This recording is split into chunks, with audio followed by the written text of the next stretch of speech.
Hello students, welcome to my class. এই ভিডিওতে আমি কৰিম 14.3 এক্সাৰসাইজ কোৱেশ্চন নম্বৰ 4 টো। ইয়াত দিয়া আছে এডাল গছৰ 40টা পাতৰ দিক 58 মিলিমিটাৰলৈ অৰ্থাৎ মিলিমিটাৰত গোটাগুটিভাৱে পইণ্টত নহয় আৰু জুখি উলিওৱা হ'ল আৰু প্ৰাপ্ত তথ্যসমূহ নিম্নোক্ত তালিকাত উল্লেখ কৰা হ'ল।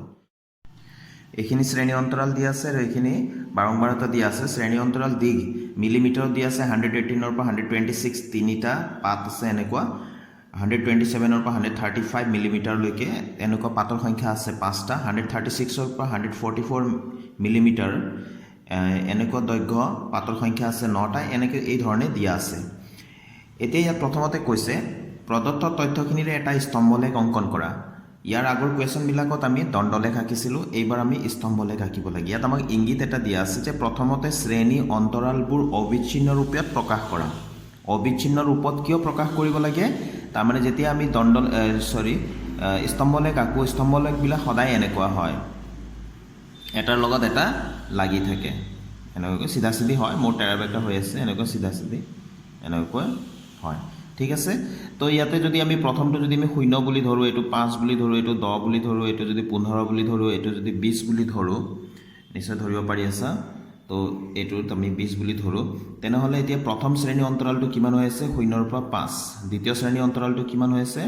5 ৰ পৰা 10। তৃতীয় অন্তৰালটো কিমান শ্ৰেণী অন্তৰালটো কিমান হৈ আছে? 10 ৰ পৰা 15। এই ধৰণে যায়। গতিকে এইবিলাক এনেকুৱা শ্ৰেণী অন্তৰালক অবিচ্ছিন্ন বুলি কোৱা হয়, কাৰণ এইটো 0 ৰ পৰা 5ত শেষ হৈছে, ইয়াত 5ৰ পৰা ষ্টাৰ্ট হৈছে 10, 10ৰ পৰা আকৌ ইয়াতে 10 শেষ হৈছে ন, 10 শেষ হৈছে, ইয়াত 10ৰ পৰা ষ্টাৰ্ট হৈছে 15লৈ।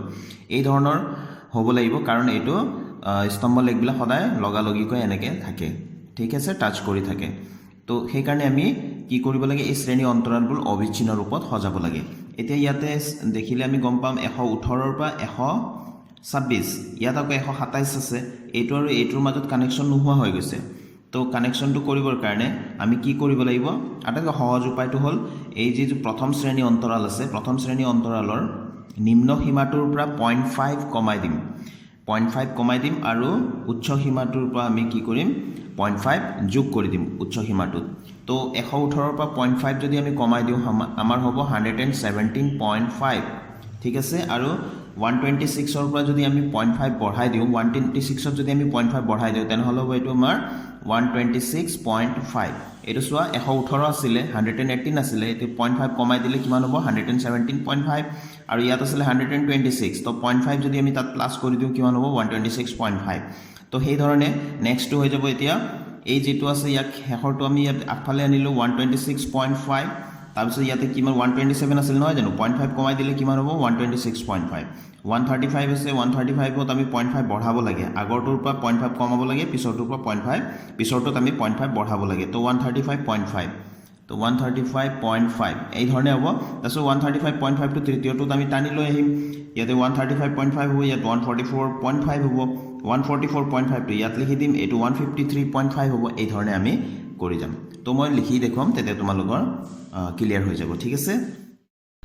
তালিকাখন মই ইয়াতে বনাই ল'লোঁ ষ্টুডেণ্টছ। ইয়াতে পাতৰ সংখ্যা বা বাৰম্বাৰতা একে দেখা পাবা, কিন্তু ইয়াতে যিটো শ্ৰেণী অন্তৰাল আছিলে, শ্ৰেণী অন্তৰালটো চোৱাচোন, মই অবিচ্ছিন্ন ৰূপত সজাই ল'লোঁ। মই যি ধৰণে কৈছিলোঁ সেই ধৰণে মই কৰি লৈছোঁ। প্ৰথম যিটো শ্ৰেণী অন্তৰাল আছিলে তাৰ নিম্ন সীমাত মই 0.5 কমাই দিলোঁ, মানে মাইনাছ কৰি দিলোঁ, আৰু যিটো উচ্চ সীমা আছিলে তাত 0.5 প্লাছ কৰি দিছোঁ। সকলোতে আমি যদি সেই একেটা প্ৰচেছ কৰোঁ, তেনেহ'লে দেখাত এনেকুৱা হ'ব। এতিয়া চোৱা, ইয়াতে 126.5 ইয়াতে আছিলে উচ্চ সীমা, ইফালে আহি গ'ল নিম্ন সীমাত, তাৰমানে এইটোৰ এইটো কানেক্ট হৈ আছে, এইটোৰ এইটো কানেক্ট হৈ আছে, এইটোৰ এইটো একেই, এইটোৰ এইটো একেই, এইটোৰ এইটো একেই, এইটোক কয় আমি, এইটোক কোৱা হয়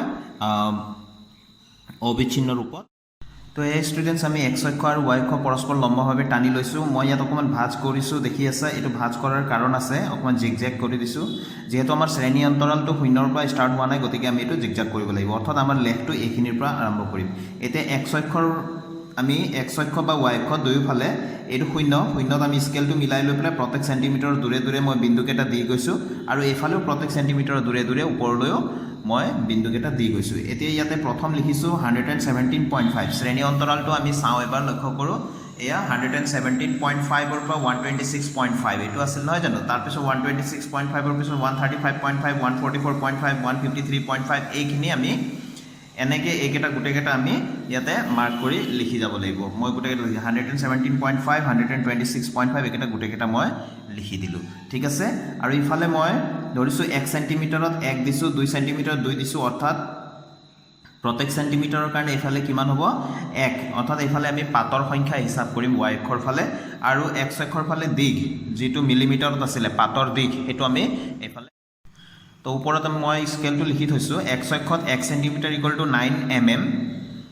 y অক্ষত 1 চেণ্টিমিটাৰ ইকুৱেল টু এটা পাত অৰ্থাৎ x অক্ষৰ ফালে আমি এই উচ্চ সীমাৰ পৰা নিম্ন সীমাটো মাইনাছ কৰা এইটো কিমান ওলাব 9 অৰ্থাৎ এই 1 চেণ্টিমিটাৰ দূৰত্বৰ কাৰণে 9 ধৰা হৈছে 9 কি এইটো মিলিমিটাৰত আছিলে সেইকাৰণে mm বুলি লিখিলোঁ এইটোৰ পৰা এইটো মাইনাছ কৰা 9 পাবা এইটোৰ পৰা এইটো মাইনাছ কৰা 9 পাবা মানে পিছৰটোৰ পৰা আগৰটো মাইনাছ কৰা 9 পাবা প্ৰত্যেক চেণ্টিমিটাৰত তাৰমানে দূৰত্বটো কিমান আছে 9 আছে 9 একক ঠিক আছে ইয়াত মিলিমিটাৰত আছে কাৰণে মিলিমিটাৰ দিছোঁ ইয়াতে আকৌ এইফালে পাতৰ সংখ্যা যিহেতু হিচাপ কৰি আছে এই সংখ্যাকেইটাই পাতৰ সংখ্যাৰ হিচাপ দিয়ে তো 1 চেণ্টিমিটাৰত 1 লৈছোঁ 2 চেণ্টিমিটাৰত 2 লৈছোঁ অৰ্থাৎ 1 চেণ্টিমিটাৰ মানে এটা পাতৰ হিচাপটো দিব ঠিক আছে তো এই স্কেলখিনিৰ ওপৰত আমি লিখি ল'ব লাগে প্ৰত্যেকটো লেখৰ কাৰণে এতিয়া আমি আঁকি যাওঁচোন প্ৰথম তো যেহেতু প্ৰথমটো আছে 3টা পাত গতিকে আমি 3 চেণ্টিমিটাৰ এইটো 1 চেণ্টিমিটাৰ দেখি আছা এইটো 2 চেণ্টিমিটাৰ এইটো 3 চেণ্টিমিটাৰ মই দাগটো দিলোঁ আৰু এয়া আঁচটো মই টানি দিলোঁ ঠিক আছে একেধৰণে মই এফালে নেক্সট বিন্দুটো মই সিমান ডাঙৰে দীঘলে মই আঁকি ল'ম এনেকৈ এয়া তাৰপিছত মই এইটো লগ লগাই দিব লাগিব এইটো লগ এই 3 চেণ্টিমিটাৰ দেখিছানে তো এইটো হিচাপটো আমাৰ ঠিকে আছে গতিকে এইটো হৈ গ'ল আমাৰ প্ৰথমটো স্তম্ভ এতিয়া দ্বিতীয়টো স্তম্ভ অৰ্থাৎ ইয়াত দেখি আছোঁ আমি 126.5ৰ পৰা 135.5ত কেইটা আছে 5টা আছে নহয় জানো গতিকে এইটো এইখিনি 126.5 এইটো ইয়াৰ পৰা এনেকৈ 5 চেণ্টিমিটাৰলৈ উঠি যাব এই 5 চেণ্টিমিটাৰ এইখিনিলৈ উঠি যাব মই এয়া টানি দিলোঁ এইফালে 126.5ৰ পৰা 5 চেণ্টিমিটাৰ ওখলৈ টানি দিলোঁ আৰু এইফালে 135.5ৰ পৰা 5 কৰি দিলোঁ এতিয়া এয়া দুইটা লগ লগাই দিম এইটো হৈ যাব আমাৰ দ্বিতীয় স্তম্ভ হৈ গ'ল এতিয়া নেক্সটটো কিমান আছে নেক্সটটো এইফালে আমি কাষত দেখা পাওঁ মই বেকআপ কৰি থৈছোঁ এইটো নেক্সটটো আছে 3 নম্বৰটো 135.5 অৰ্থাৎ এইটো পইণ্টৰ পৰা 130.5ৰ পৰা 144.5 অৰ্থাৎ এইটো পইণ্টলৈকে কিমান আছে 9 গতিকে 135.5ৰ পৰা এই লেগটো মই কিমান চেণ্টিমিটাৰ ওপৰলৈ উঠাই দিব লাগিব এই যে 9 আছে 9 চেণ্টিমিটাৰ ওখলৈ মই উঠাই দিব লাগিব আৰু ইফালে 144.5ৰ পৰা এনেকৈ 9 চেণ্টিমিটাৰ মই টানি ল'ব লাগিব ঠিক আছে তাৰপিছত এনেকৈ লগ লগাই দিম সেইটো হৈ যাব তো মই আঁকি দিলোঁ তৃতীয়টো এইখিনিয়ে হ'ল এনেকুৱাকৈ আঁকা এইটো ঘৰবিলাক দেখি আছা আয়তবিলাক লগালগিকৈ এইটোৱে হৈছে আমাৰ স্তম্ভ লেখ বা হিষ্টগ্ৰাম নেক্সটটো আছে এতিয়া 144.5ৰ পৰা 153.5লৈ কেইটা আছে 12টা 144.5 এইটো 153.5 এইটো তো এইটো আমাৰ কিমান আছে 12 চেণ্টিমিটাৰ পাতৰ সংখ্যা 12 আছে গতিকে ইয়াৰ পৰা আমি 144.5ৰ পৰা এইখিনি আমি কিমান চেণ্টিমিটাৰত যাব লাগিব এই 12লৈকে আমি উঠাব লাগিব তাৰপিছত 153.5ৰ পৰা এনেকৈ 12লৈকে উঠাব লাগিব এইটো মই আঁকি দিলোঁ 144.5ৰ পৰা 153.5 এইখিনি আছে 12 তো এইখিনিৰ পৰা এনেকৈ চিধা 12 চেণ্টিমিটাৰ এইটো 12 আছে ন এই দাগটোলৈকে সমান কৰি উঠাই দিলোঁ এইফালৰ পৰাও 12লৈকে উঠাই দিলোঁ আৰু এইটো লগ লগাই দিলোঁ ঠিক আছে এইটো হৈ গ'ল আমাৰ এই 144.5ৰ পৰা 153.5লৈ এতিয়া 153.5ৰ পৰা এই পইণ্টটোৰ পৰা 162.5লৈ পাতৰ সংখ্যা আছে 5টা তো ইয়াৰ পৰা ইয়ালৈ 5টা গতিকে আমি এই 5 চেণ্টিমিটাৰ ইয়াত আছে এইখিনিৰ পৰা ইয়াত এটা দাগ দি ল'ম পইণ্ট এটা দি ল'ম আৰু ইফালে এনেকৈ 5 চেণ্টিমিটাৰলৈ উঠাই লৈ এনেকৈ কৰি আমি লগ লগাই দিম এয়া নিশ্চয় দেখা পাই আছা এইটো মই উঠাই দিলোঁ ইফালে আৰু এইফালে মই 5 চেণ্টিমিটাৰত মই এইটো দাগ দি দিছোঁ এতিয়া এনেকৈ লগ লগাই দিম হৈ গ'ল এতিয়া এইটো আমাৰ এতিয়া আছে আমাৰ নেক্সট 162.5ৰ পৰা 171.5 162.5ৰ পৰা 171.5লৈ আছে 4 দেখি আছা 4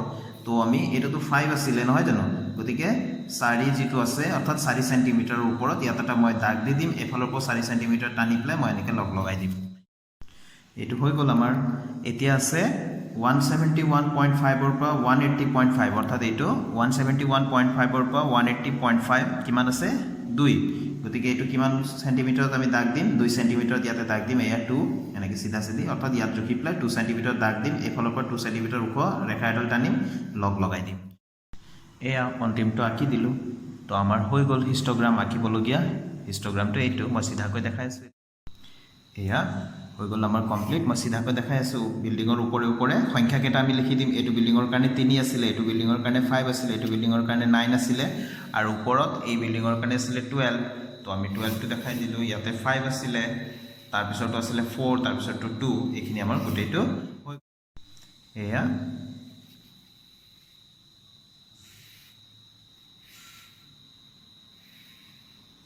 এইটো আছিলে 4 নম্বৰ প্ৰশ্নৰ 1 নম্বৰ সমাধান এতিয়া 2 নম্বৰত যাওঁ 4 নম্বৰ কোৱেশ্চনৰ 2 নম্বৰ 3 নম্বৰ আৰু দুটা কোৱেশ্চন আছে ইয়াতে 2 নম্বৰ আৰু 3 নম্বৰ প্ৰশ্নটো আমি চাই লওঁ 2 নম্বৰ প্ৰশ্নটো আছিলে একেখিনি তথ্যৰ বাবে অন্য কিবা উপযুক্ত লৈখিক উপস্থাপন আছেনে আছে যাক আমি বাৰম্বাৰতা বহুভুজ বুলি কওঁ ঠিক আছে সৰ্বোচ্চ সংখ্যক পাতৰ দিশ 153 মিলিমিটাৰ বুলি মন্তব্য আগবঢ়োৱা কথাটো শুদ্ধ হ'বনে শুদ্ধ নহ'ব কিয় নহ'ব কিয়নো এইটো 40টা পাতৰ ভিতৰত সৰ্বোচ্চ সংখ্যক 12টা পাতৰ দিশ 153 নহয় 145 মিলিমিটাৰৰ পৰা 153 মিলিমিটাৰৰ ভিতৰতহে হয় এয়া ষ্টুডেণ্টছ প্ৰথম 2 নম্বৰ কুৱেশ্যনটোৰ আনসাৰটো লিখিছোঁ আছে এই তথ্যখিনিক আমি বাৰম্বাৰতা বহুভুজ অৰ্থাৎ ফ্ৰিকুৱেঞ্চি পলিগন বুলি এটা আছে ইংলিছত যদি আমি কওঁ ফ্ৰিকুৱেঞ্চি পলিগন বাৰম্বাৰতা বহুভুজৰ দ্বাৰাও প্ৰদৰ্শন কৰিব পাৰোঁ 3 নম্বৰটো সৰ্বোচ্চ সংখ্যক পাতৰ দিশ 153 মিলিমিটাৰ বুলি মন্তব্য আগবঢ়োৱাটো শুদ্ধ নহ'ব কিয়নো সৰ্বাধিক 12টা পাতৰ দিশ